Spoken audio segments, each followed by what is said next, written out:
Good morning. हम लोगों ने सूर्यकांत त्रिपाठी निराला की कविताएं पढ़ी, उत्साह और अट नहीं रही। तो उसमें पहले हमने कविता पढ़ी, फिर शब्दार्थ लिखा।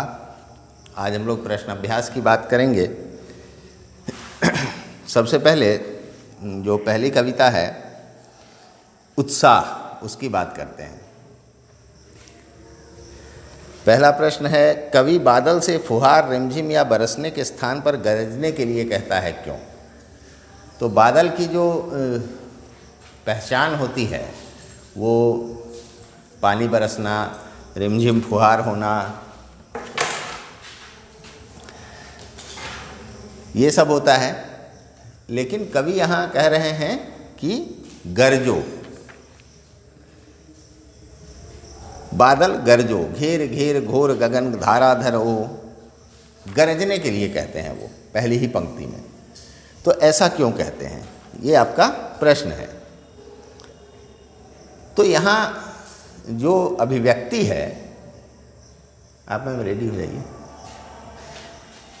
अभिव्यक्ति जो है वो एक कठोरता की है। एक बादल को कहा जा रहा है, एक नए सृजन के लिए जो विध्वंस की ज़रूरत है उस रूप में कहा जा रहा है उसको। तो उसमें ऐसी बातें नहीं कह सकते जिनसे कोमलता झलकती हो, जैसे रिमझिम फुहार या हल्की बारिश करा दे बादल, ऐसा कहने से तो कुछ बदलाव जैसा नहीं महसूस होगा। तो इसीलिए उसको कहते हैं कि खूब ज़ोर ज़ोर से गरजो, और बाद में फिर कहते हैं कि ज़ोर से बरसो भी। बिजली चमकने की बात करते हैं, वज्र छिपे होने की बात करते हैं, फिर नवजीवन की बात करते हैं। तो इसलिए यहाँ गरजने के लिए कहा गया है, क्योंकि बादलों की जो फुहार है या रिमझिम है, उससे मनुष्य के मन में एक मधुर भावना जन्म लेगी, एक शांति, एक आनंद की भावना ही सिर्फ जन्म लेगी। उससे कोई बदलाव, कोई क्रांति नहीं आएगी। तो उसके स्थान पर गरजने के लिए कहा गया है कि तुम अपनी आवाज़ सुनाओ, जिससे जो चीज़ें हैं उनको लगे कि हाँ अब कुछ होने वाला है। यहाँ सांकेतिक रूप से यह भी कहा गया है कि समाज में जो बुराइयां हैं, जो कुरीतियां हैं, जो चीज़ें बदलने लायक हैं, उसके लिए हमें आवाज़ उठानी चाहिए। गरजना यहाँ उसका भी प्रतीक है कि हमें उसके लिए पुरजोर आवाज़ उठाना चाहिए, और उनको बदलने के लिए जो भी जिस तरह के विध्वंस की आवश्यकता है वो करना चाहिए। तो उस रूप में यहाँ गरजने के लिए कहा गया है। अगर सिर्फ रिमझिम बरसात या फुहार की बात होगी तो वो तो एक साधारण सी बात हुई। तो यहाँ गरजने के लिए कहता है कि उस गर्जना के पीछे एक विध्वंस छिपा होता है, एक ऊर्जा छिपी होती है, एक ललकार होती है कि मैं आ रहा हूँ, आपके यहाँ बदलाव होना है। जो बुराइयाँ हैं वो दूर हो जाएं, या तो सुनकर ही, नहीं तो मैं उसका विध्वंस करूँगा और अच्छाइयों को जन्म दूँगा। तो इस कारण से वो गरजने के लिए कहते हैं। दूसरा प्रश्न है, कविता का शीर्षक उत्साह क्यों रखा गया है, या निराला द्वारा रचित कविता उत्साह के शीर्षक की सार्थकता स्पष्ट कीजिए। तो यह एक आह्वान गीत है। इसमें आह्वान किया गया है बादलों का, और उसमें एक उत्साह की भावना है।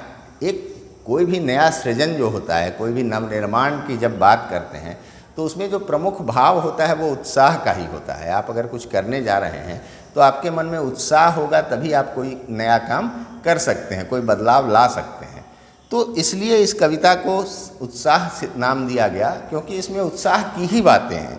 इसमें जो लोग हैं, पीड़ित लोग हैं, जो तप्त धरा के रूप में जिसको वर्णित किया गया है कि धरती तप्त है, गर्मी से पीड़ित है, परेशान है, तो इनको तृप्त करना है, इनको शांति देना है। तो ये एक, या उनमें नवजीवन लाना है, एक बदलाव लाना है, नए जीवन, नया सृजन करना है। तो ये सब करने के लिए उत्साह की ज़रूरत होती है। तो इस कविता में पूरा जो इसका मूल भाव है वो तो उत्साह ही है, इसलिए इसका शीर्षक उत्साह रखा गया। और बादलों के आने से लोगों के मन में जो उनको जो तृप्ति मिलती है, तो एक उत्साह का संचार होता है, वो भी कुछ नया करने लगते हैं, कुछ नवजीवन का निर्माण करने लगते हैं। किसान खेती में लग जाते हैं, पेड़ पौधे बढ़ने लगते हैं, तो सब तरफ एक नवजीवन का संचार होता है, तो वो भी उत्साह फैलाता है।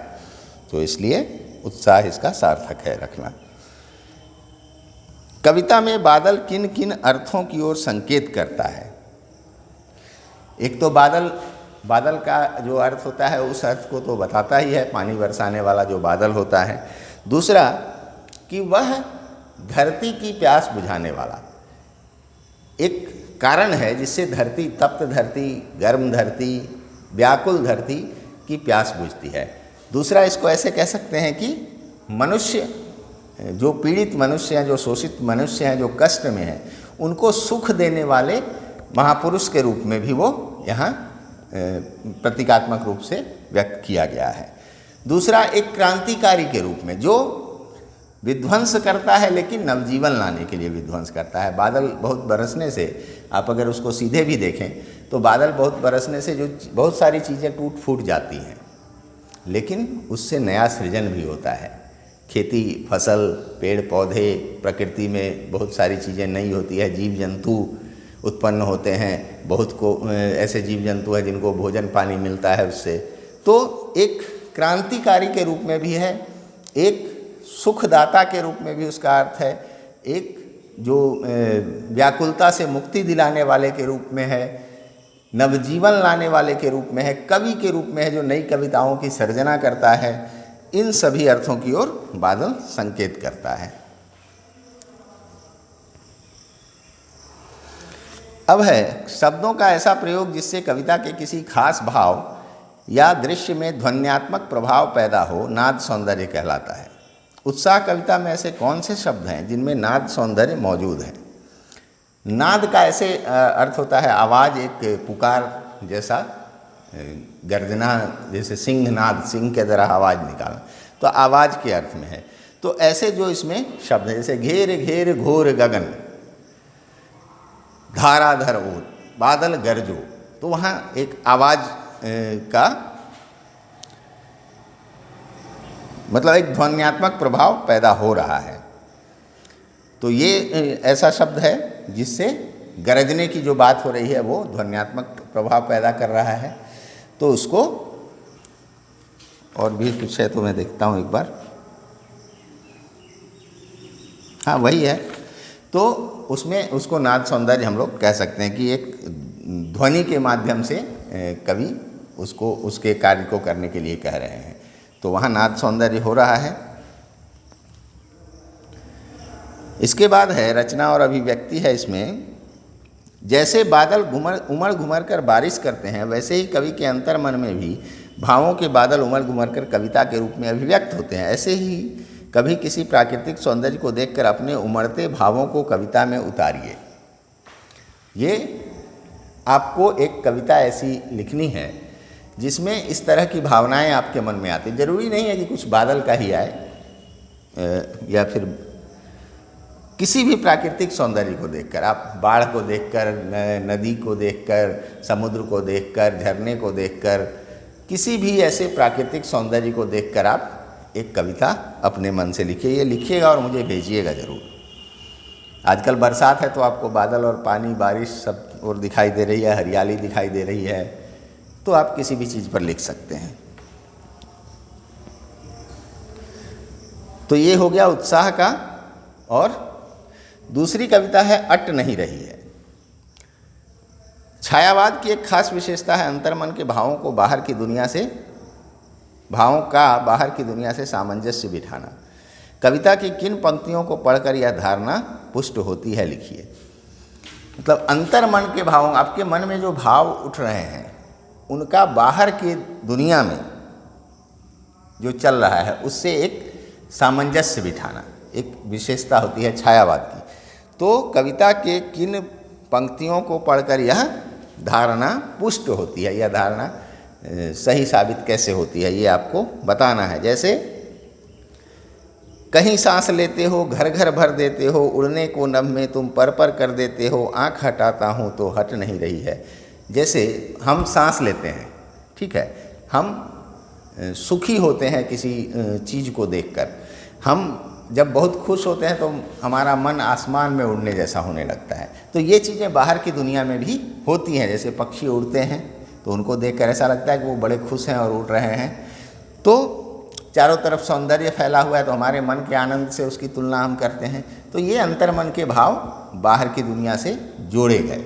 तो ये पंक्तियां हैं, और भी पंक्तियां होंगी, तो ये आप इस तरह से पढ़ के इसको प्रयास कीजिएगा कि आप लिखिए, फिर देखा जाएगा अगर आप नहीं कर पाते हैं तो।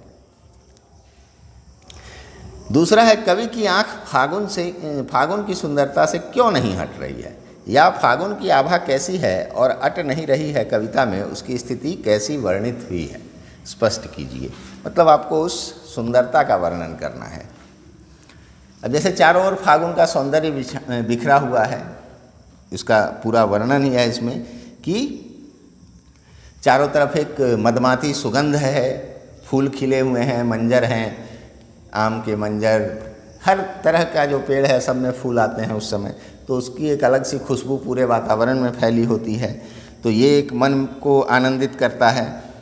उसके बाद पत्तों से लदी डाल, कहीं हरी कहीं लाल, पत्तों से लदी डाल है जो कहीं हरी पत्तियां हैं, कहीं लाल पत्तियां हैं, ठीक है। कहीं पड़ी है उर्मे पुष्प मंद गंध पुष्पमाल, मधुर गंध वाले फूलों की माला जैसे गले में पड़ी हुई है, पेड़ों पर जो फूल लगे होते हैं।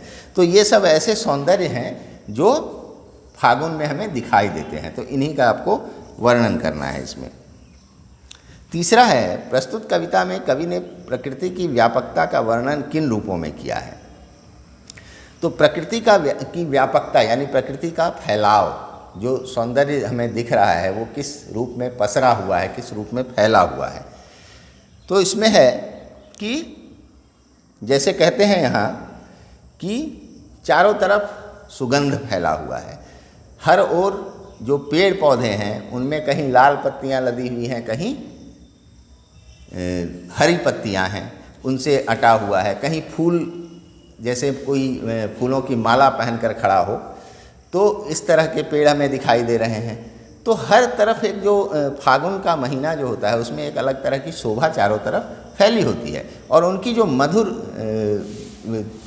आभा चारों तरफ फैली होती है, और जो मधुर गंध होता है वो हमारे मन को आनंदित करता रहता है।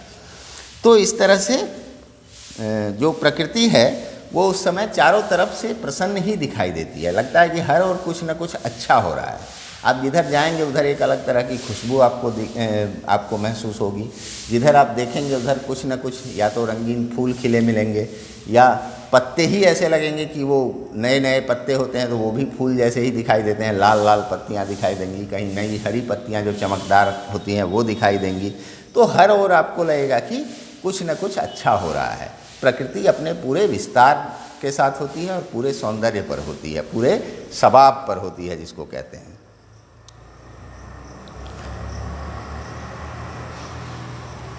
इससे हमारा मन कैसे प्रसन्न होता है, ये सब बातें भी आपको इसमें करनी है।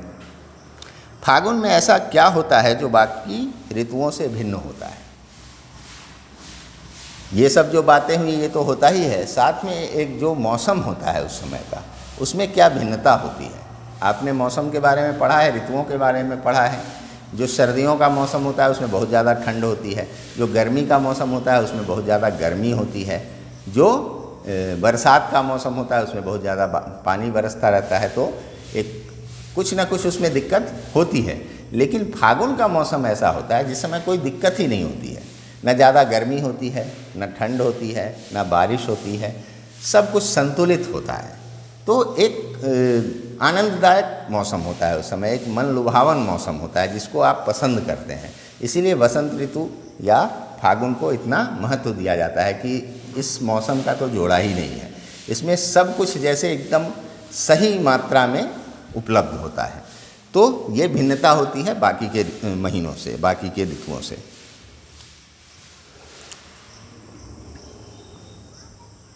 इन कविताओं के आधार पर निराला के काव्य शिल्प की विशेषताएं लिखी।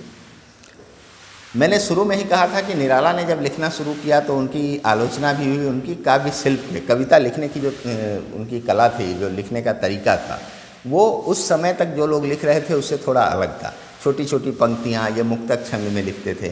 तो ये चीज़ें उन्होंने करना शुरू किया जो बाद में बहुत लोकप्रिय होती चली गई।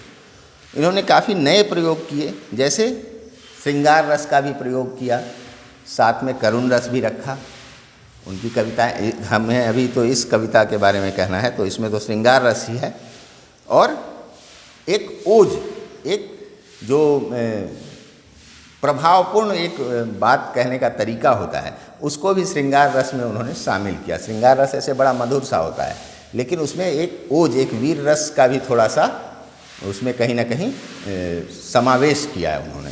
तो ये एक नए तरह का प्रयोग हुआ। संगीतात्मकता भी है, मुक्तक छंद होते हुए भी आप उनकी कविता को गा सकते हैं। उसके बाद जो तत्सम शब्द और खड़ी बोली दोनों का उन्होंने प्रयोग किया है। संस्कृत के शब्द खूब प्रयोग किए, साथ ही खड़ी बोली, अट नहीं रही, पट नहीं रही, ये सब खड़ी बोली, ये सब देसी बोली के शब्द हैं। और क्या है इसमें, अनुप्रास, उपमा, मानवीकरण अलंकारों का बहुत ही सुंदर प्रयोग है।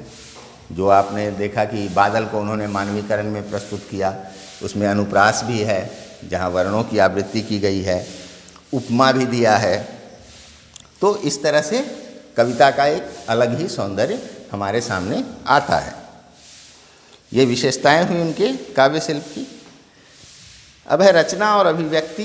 होली के आसपास प्रकृति में जो परिवर्तन दिखाई देते हैं उन्हें लिखिए। फागुन के अंतिम दिन ही होली होता है, फागुन के अंतिम दिन होलिका दहन होता है और चैत्र के पहले दिन होली होता है। तो उसके आसपास जो प्रकृति में परिवर्तन दिखाई देते हैं वो आप अपने आसपास सोचिए कि क्या परिवर्तन दिखाई देते हैं। जो बातें मैंने कही वो तो दिखते ही हैं, आप उसमें और कुछ विशेष अगर देखते हैं तो आप उनको अपने शब्दों में लिखिए। तो इस तरह से हम लोगों ने प्रश्न अभ्यास की बात कर ली। अब आप लोग इसको बनाइएगा, जहाँ फिर नहीं हो पाएगा वो फिर पूछिएगा मुझसे, तो हम लोग और इस पर विस्तार से चर्चा कर लेंगे और फिर दोबारा जब पढ़ेंगे तब तो करेंगे ही। इस बीच में लेकिन आपको कर लेना है और जो पूछना है वो पूछ लीजिएगा। ठीक है, आज इतना ही रखते हैं। धन्यवाद।